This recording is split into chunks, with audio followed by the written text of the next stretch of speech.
Falleció tu esposo o esposa, pero como no estaban casados, ahora que te presentaste ante el Seguro Social para solicitar la pensión de viudez, te comentaron que primeramente debes de acreditar el concubinato. Mi nombre es Roberto del Pilar Pineda, abogado, licenciado en Derecho. Bienvenido a esta página de asesoría jurídica, asesoría legal. El objetivo de nuestro programa es darte a conocer algunos derechos, que conozcas de tus derechos y en su momento tú los puedas hacer valer de una forma más correcta, más eficaz. En esta ocasión vamos a hablar del concubinato y el llamado juicio de acreditación de concubinato. ¿Por qué se debe de tramitar este juicio y normalmente quién solicita este trámite? En términos generales, vamos a decir que el concubinato es una unión de dos personas que han decidido comportarse como un matrimonio. Pero entonces vamos a hacer una comparación entre el matrimonio civil y el concubinato para que tengas una mejor apreciación. Para poder contraer matrimonio civil se deben de cumplir ciertos requisitos legales, que por cierto, muchas veces pensando que es más complejo o que se va, o digámoslo de esta forma, aparte de ser más complejo, que puede tener mayor relevancia, puede perjudicar a algunas personas así lo creen.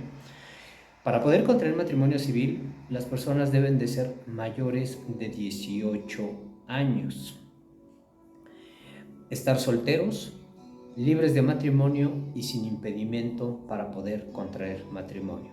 Estar soltero implica que una persona, una vez que ha alcanzado la mayoría de edad, en ningún momento ha contraído matrimonio civil. Y estar libre de matrimonio, vamos a poner un ejemplo, a lo mejor una persona tiene 30 años, en ese inter ya había contraído un matrimonio civil, se divorció o quedó viudo. A eso se le llama estar libre de matrimonio. En ambos casos, por ejemplo, si estaba casado, debió haber iniciado su juicio de divorcio, obtener su acta de divorcio para decir que está libre de matrimonio. O, por ejemplo, si quedó viudo, deberá exhibir el acta de defunción de la persona de la que fue su cónyuge. A eso, en términos generales, podemos decir que se está libre de matrimonio. Sin impedimento para contraer matrimonio es otro de los requisitos. Te voy a poner solamente dos ejemplos. No puede contraer matrimonio civil, digámoslo, un abuelo y una nieta, o no pueden contraer matrimonio civil dos hermanos. Son solo algunos ejemplos de sin impedimento para poder contraer matrimonio. Pero lo importante, estos requisitos se deben de externar en una solicitud y lo importante, el matrimonio civil se celebra ante el oficial del registro civil, también conocido como juez del registro civil. Este funcionario es el facultado por la ley para permitir, para autorizar los matrimonios. Entonces, una vez que se llenen los requisitos y obviamente se identifican las personas que van a contraer matrimonio, un pequeño paréntesis, recuerda que ya desde hace algunos años, al menos en la Ciudad de México, se puede contraer matrimonio civil hombre-hombre, mujer-mujer. Una vez que las personas estén delante de este funcionario, les va a preguntar, les va a cuestionar si es su deseo unirse en matrimonio. Ellos deben de decir que sí. Este funcionario entonces autoriza el matrimonio, estampan las firmas, las huellas en el acta de matrimonio. El matrimonio civil se registra y desde ese momento nacen derechos y obligaciones. ¿Por qué? Porque este funcionario cuestionó a las personas si era su deseo unirse en matrimonio y llenaron los requisitos. Entonces, esa es la formalidad del matrimonio civil. Se cumplen todos estos requisitos, se realiza delante de este funcionario, se registra el matrimonio civil y desde ese momento nacen derechos y obligaciones. Y lo importante, el matrimonio civil se reconoce ante todas las personas, ante todas las autoridades. Tú pudiste haber contraído matrimonio civil en el municipio más alejado de la República Mexicana, por ejemplo, en Yucatán, en el municipio más alejado, no importa. Tu matrimonio vale en toda la República Mexicana, incluso en el extranjero. Entonces, ¿qué pasa en el concubinato? Para empezar, muchas veces cuando a las personas se les pregunta su estado civil, no es común que digan que están en un concubinato. Lo normal es escuchar que se encuentran o que digan que están en unión libre. Lo correcto es concubinato, aunque este término casi no se conozca. De hecho, normalmente este término o esta palabra concubinato se escucha cuando acuden a realizar algún trámite administrativo. Cuando se les cuestiona su estado civil, normalmente dicen que es una unión libre. Pero te comento, el término correcto o legalmente utilizable es concubinato. Sin embargo, para estar en presencia de un verdadero concubinato, que nazcan derechos y obligaciones y que se pueda equiparar un matrimonio civil, las personas deben de cumplir ciertos requisitos que casualmente son casi los mismos del matrimonio. Deben de ser mayores de 18 años sin impedimento para contraer matrimonio aunque no se hayan casado, y estar solteros o libres de matrimonio. Es decir, las personas que han decidido, a veces ni lo deciden, pero las personas que han empezado a vivir juntos, a comportarse como matrimonio, deben de ser mayores de 18 años. Estar soltero o libre de matrimonio implica, como te dije hace un momento, que una persona, una vez que alcanzó los 18 años, en ningún momento de su mayoría de edad ha contraído matrimonio civil. Estar libre de matrimonio, te acabo de dar el ejemplo. Una persona a lo mejor contrajo matrimonio civil, no duró mucho en ese matrimonio, se divorció y a partir de esa fecha o a partir del año en que se divorció quedó libre de matrimonio. O el otro ejemplo que te mencioné, falleció su esposa, su cónyuge, a partir de la fecha en que falleció está libre de matrimonio, y a partir de ese momento es como se puede formar un concubinato o cumple uno de los requisitos para decir que se está soltero o libre de matrimonio, para que también pueda formar un concubinato. Ahora, uno de los requisitos indispensables en el concubinato es vivir cierto tiempo. Si van a vivir como matrimonio, comportarse como matrimonio, se entiende entonces que van a vivir en un mismo domicilio de manera permanente, continua, sin separarse. En un mismo domicilio me refiero a que, por ejemplo, si están viviendo en alguna alcaldía de la Ciudad de México y por cuestiones de trabajo se trasladan a otra alcaldía, pero siempre en el mismo domicilio, ambos. A eso me refiero, en un mismo domicilio. Ahora, dependiendo en dónde vivas, cada entidad, la Ciudad de México tiene su propio código civil, su propia ley. El Estado de México tiene su propio código civil, su propia ley. Y así sucesivamente, Tamaulipas. Cada uno de estos estados o entidades federativas menciona cierta temporalidad para que se reconozca que se está viviendo o que se cumpla uno de los requisitos del concubinato, y entonces, una vez cumplidos estos requisitos, nazcan derechos y obligaciones. La Ciudad de México pide 2 años, el Estado de México pide 1 año, Tamaulipas pide 3 años y hay otros lugares que incluso piden 5 años.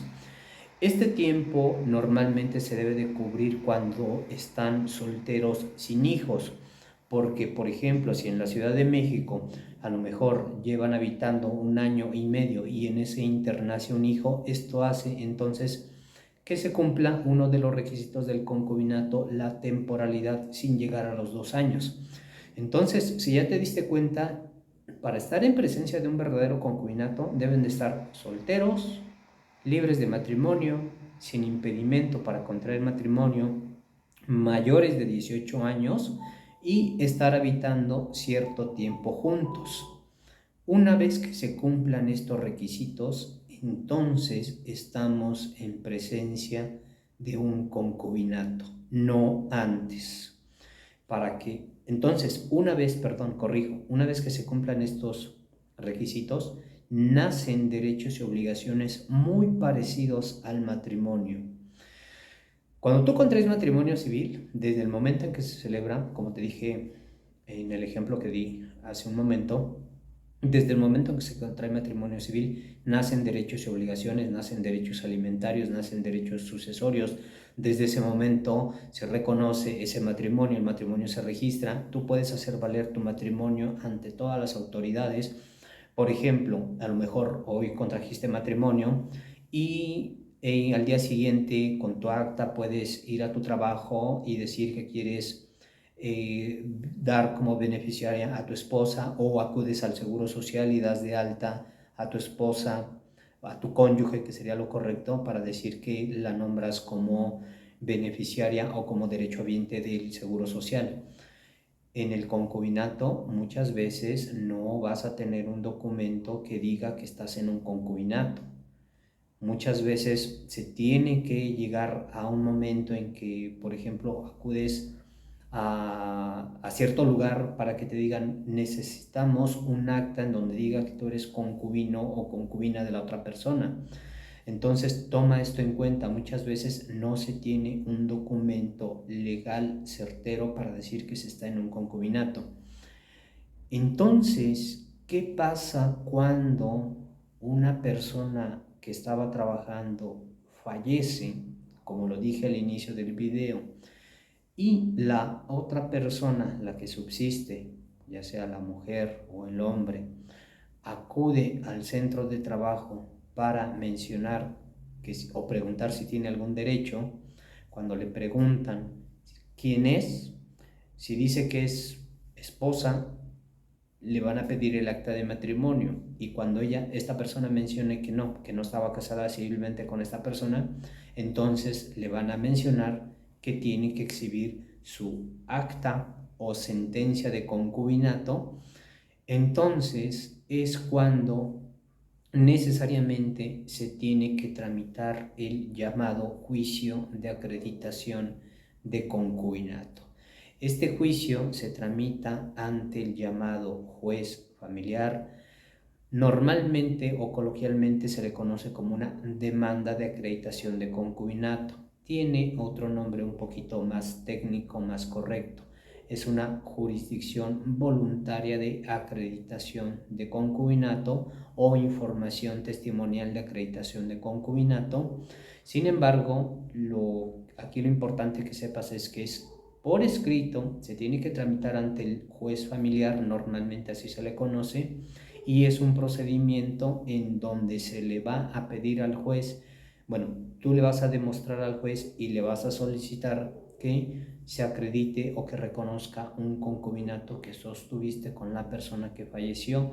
Se pueda obtener una sentencia favorable, y esta sentencia es la que tú vas a presentar ante el Seguro Social para que se te reconozca el concubinato. Si ya te diste cuenta, es un poquito complejo entonces esta figura del concubinato, porque vas a tener que hacer más trámites, por decirlo de alguna forma, para que se te reconozca, a diferencia de un matrimonio civil. Otra de las diferencias grandes del matrimonio civil es que para que se termine el matrimonio civil, tú debes de iniciar un juicio de divorcio, y el concubinato se puede romper en cualquier momento. Otra de las diferencias, y volviendo al mismo ejemplo, es que, por ejemplo, cuando las personas están unidas en matrimonio civil, si uno fallece y tiene a lo mejor algún derecho que se pueda rescatar en su centro de trabajo, le basta a la otra persona acudir con el acta de matrimonio y el acta de defunción para hacer válido su derecho, y en el concubinato no es lo mismo. En términos generales, entonces, te comento, precisamente por eso se pide, el Seguro Social pide que la persona que se presente, que se ostente como concubino o concubina de la persona que falleció, tramite este juicio. ¿Por qué? Porque eso le va a dar seguridad y certeza jurídica de que efectivamente, si es que tiene algún derecho económico que se le pueda entregar, ya sea desde una pensión o recuperar algo de la Afore, el Seguro Social necesita un documento oficial en donde tenga la certeza de decir que efectivamente esa persona es la titular de ese derecho, que se le reconoce ese derecho. Espero que esta información te sea útil, o si conoces a alguien que le pueda servir esta información, que le compartas nuestro video. Mi nombre es Roberto del Pilar Pineda, abogado, licenciado en Derecho, y estoy junto con mis compañeros de trabajo para brindarte un excelente servicio legal y para ayudarte.